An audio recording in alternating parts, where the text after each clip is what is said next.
Welcome my friends and followers. I am Dr. R.P. Mondol, consultant diabetes, mental health, fitness and sports management.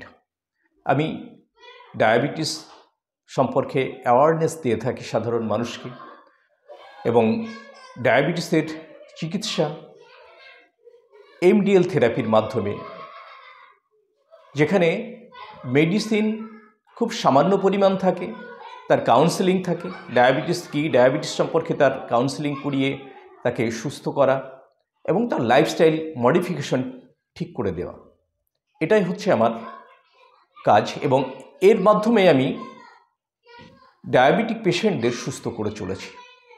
আজকে diabetes একটা ভয়াবহ রূপ ধারণ করেছে, আমরা জানি। সেই ডায়াবেটিস থেকে আমরা কিভাবে মুক্তি পেতে পারি সেই বিষয়ে কাউন্সেলিংয়ের মাধ্যমে প্রত্যেকটি ডায়াবেটিক পেশেন্টকে সচেতন করে দেওয়া হয়। এবং তাই নয়, এখানে আমরা খুব স্বল্প পয়সার বিনিময়ে আমরা তার কাউন্সেলিং করিয়ে ডায়াবেটিস সম্পর্কে অ্যাওয়ারনেসটা পুরোপুরি দিতে পারলেই তার যে সমস্ত বিষয়গুলি মেনে চলা দরকার সেগুলি মেনে চলতে সক্ষম হয় এবং সাকসেস হচ্ছে, সে সুস্থ থাকছে, এটা আমরা দেখতে পাচ্ছি। তাই আজকে আমি ডায়াবেটিসের যে সবচাইতে সৃষ্টির কারণ হিসাবে যেগুলি আমরা দেখে থাকি, যেটা কন্ট্রোল করতে পারলে ডায়াবেটিসকে কন্ট্রোল করা খুব সহজ হয়, সেটা হচ্ছে খাদ্য।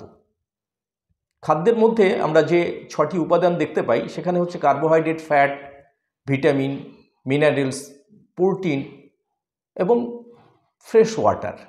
এর মধ্যে আমরা কার্বোহাইড্রেটটাকে সাধারণত আমাদের একজন মানুষ তার দৈনন্দিন খাদ্যের মধ্যে 60 to 70% কার্বোহাইড্রেট রেখে দেয়। সেইটাকে কম করতে পারলে আমাদের সুগারকেও আমরা খুব তাড়াতাড়ি বশে আনতে পারবো। সেই বিষয়টি আমরা কাউন্সেলিংয়ের মাধ্যমে তাকে বুঝিয়ে দেওয়া। আমি আপনাদেরকে আজকে এই ভিডিওর মাধ্যমে কিভাবে ডায়াবেটিক পেশেন্টরা কার্বোহাইড্রেটযুক্ত খাবার কম খাবে সেই বিষয়টি সম্পর্কে আমি একটু আলোকপাত করতে চাচ্ছি। কেন কম খাবে, কম খেলে কী কী সুবিধা পাবে, কেন এটা খেতে হবে।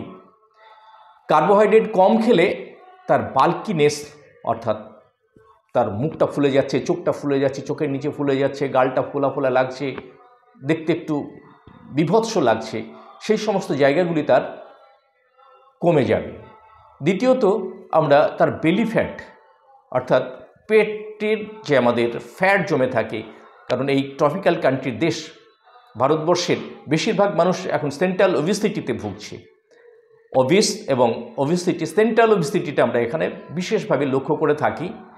তাই এই সেন্ট্রাল ওবেসিটি যাতে না আসে তার জন্য আমরা কার্বোহাইড্রেটযুক্ত খাবার কম খাবো। এই কার্বোহাইড্রেটযুক্ত খাবার কি, কোনগুলোর মধ্যে আমরা কার্বোহাইড্রেট পাই, যেমন ভাত, রুটি বা চাল বা গম থেকে প্রাপ্ত যে সমস্ত খাবার, তাতে করে আমরা কার্বোহাইড্রেট বেশি পেয়ে থাকি, সেগুলিকে আমাদের অ্যাভয়েড করতে হবে। এবং মাটির নিচে যে সমস্ত সবজি, যেমন আলু, গাজর, বিট, এগুলিকে আমরা একটু কম খেতে হবে, এর মধ্যে কার্বোহাইড্রেটের পরিমাণটা বেশি থাকে।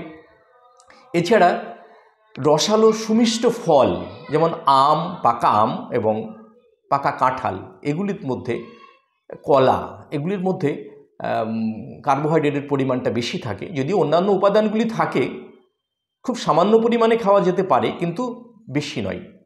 এগুলিকে যদি আমরা ঠিকমতো একটা কন্ট্রোল করে দিতে পারি, কি পরিমাণ খাবে সেটাও আমরা ঠিক বলে দিতে পারি। চিনি বা মিষ্টি, রসগোল্লা বা মিষ্টির প্রতি সাধারণ মানুষের যে একটা লোভ থাকে, সেই জায়গাটাকেও আমরা কন্ট্রোল করিয়ে দিতে পারি কাউন্সেলিংয়ের মাধ্যমে। তৃতীয়ত, আমরা বলতে পারি এই কার্বোহাইড্রেটটা কম খেলে কি হয়, তার খিদের যে প্রবণতা সেটা কমে যায়, অ্যাপিটাইট কমে যায়। তার খিদের পরিমাণটা কমে গেলে ন্যাচারালি সেটা কমে যায়, কোনো ওষুধ ছাড়াই তার এই খাওয়ার পরিমাণটা কমে যায়। কারণ তার বিকল্প হিসাবে আমরা পর্যাপ্ত পরিমাণে ফ্যাট এবং প্রোটিন, ট্রান্সফ্যাট নয়, যেগুলি ভালো ফ্যাট এবং প্রোটিন, প্রয়োজন মাফিক প্রোটিন তাকে যদি দেওয়া হয়, তাহলে সেখান থেকে আমাদের প্রয়োজনীয় এনার্জিটা পাওয়া যায় এবং এক্সেস ফ্যাট যেটা থাকে আমাদের শরীরের, সেই এক্সেস ফ্যাটটাকে বার্ন করতে সাহায্য করে। এরপরে আমরা বলতে পারি এনার্জি লেভেল বুস্ট। কার্বোহাইড্রেট কম খেলে এনার্জি লেভেল বুস্ট হয়, এনার্জি লেভেলটা আমাদের ঠিক থাকে। কারণ আমরা অন্যান্য যে সমস্ত খাবারগুলি খাই, ফ্যাট এবং প্রোটিন, ফ্যাট থেকে আমরা আমাদের প্রয়োজনীয় শক্তি এনার্জিতে কনভার্ট হয়।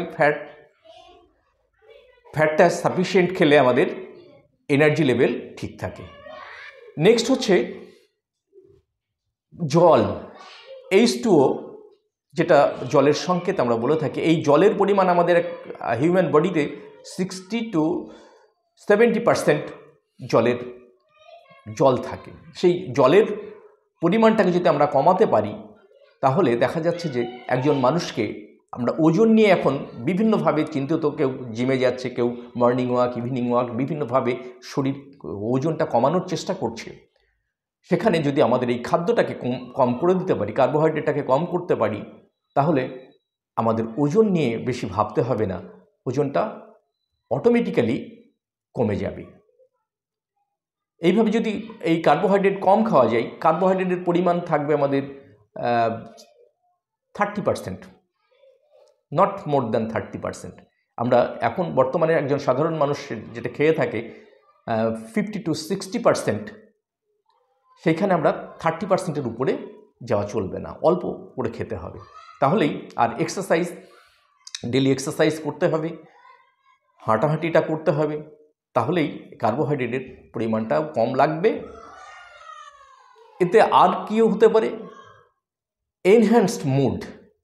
ডায়াবেটিক পেশেন্টদের শরীর দুর্বল হয়ে গেলে তাদের মুড খুব অফ হয়ে যায়। সেই অফ মুডকে অন করার জন্যে বা মেমোরিকে বুস্ট করার জন্য, কগনিটিভ ফাংশনকে ইমপ্রুভ করবার জন্যে আমরা কার্বোহাইড্রেটকে অ্যাভয়েড করব। তার বিকল্প খাবার যেগুলি রয়েছে, ফ্যাট এবং প্রোটিন, এই সমস্ত খাবারগুলি আমাদের খেতে হবে। Improve skin health. আমাদের স্কিনের, শীতকালে তো আমরা বিশেষ করে দেখে থাকি যে এয়ারে ময়েশ্চার কম থাকার ফলে আমাদের ত্বক শুষ্ক হয়ে যায়, দেখতে উস্কো লাগে। এখানে এই ইমপ্রুভ স্কিন হেলথ, এখানে এন্ড্রোজেন হরমোনের ইনক্রিজ ঘটিয়ে আমাদের হরমোনাল যে ডিজঅর্ডার সেটাকে অর্ডারে নিয়ে আসে এবং স্কিনটা খুব চকচকে হয় এবং দেখতে খুব ভালো লাগে এবং তার বয়সটাকে ধরে রাখতে পারে, বয়সের ছাপ তার স্কিনের উপরে পড়ে না। Avoid stiffness.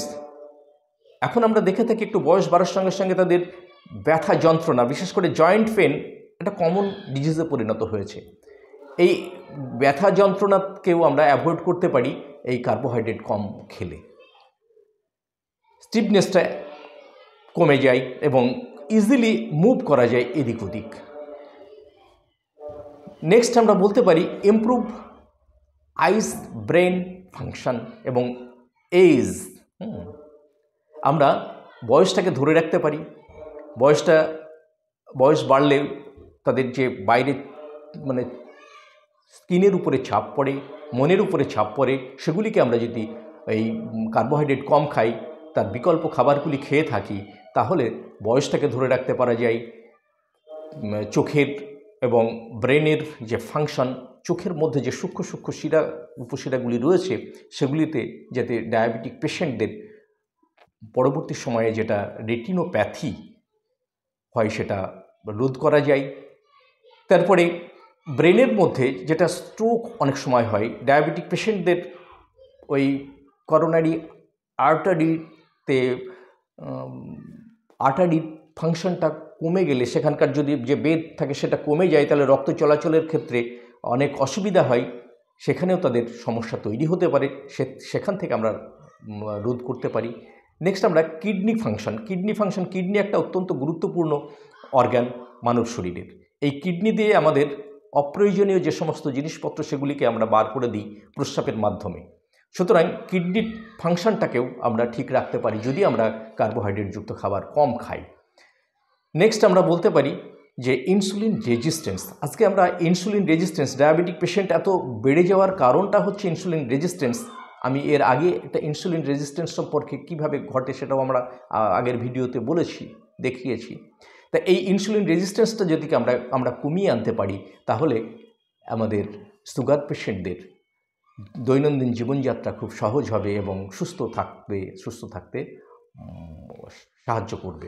সুতরাং এই ইনসুলিন রেজিস্ট্যান্স যাতে না আসে, ইনসুলিন তৈরি হলেও, কারণ কার্বোহাইড্রেট খাওয়ার সঙ্গে সঙ্গেই ব্রেন নির্দেশ দেয় প্যানক্রিয়াসকে যে ইনসুলিন সিক্রেশন করে। ইনসুলিন সিক্রেশন করে সে কিন্তু কাজ করতে পারে না, যথেষ্ট পরিমাণে ইনসুলিন থাকা সত্ত্বেও সে কাজ করতে পারে না।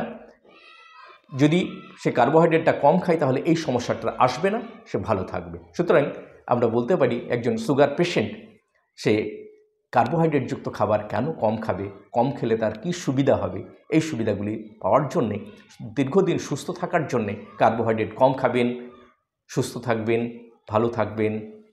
নমস্কার।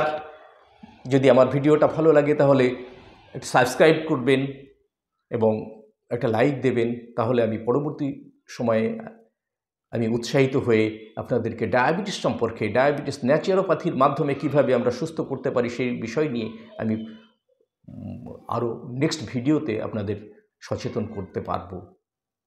নমস্কার, ভালো থাকবেন, সুস্থ থাকবেন।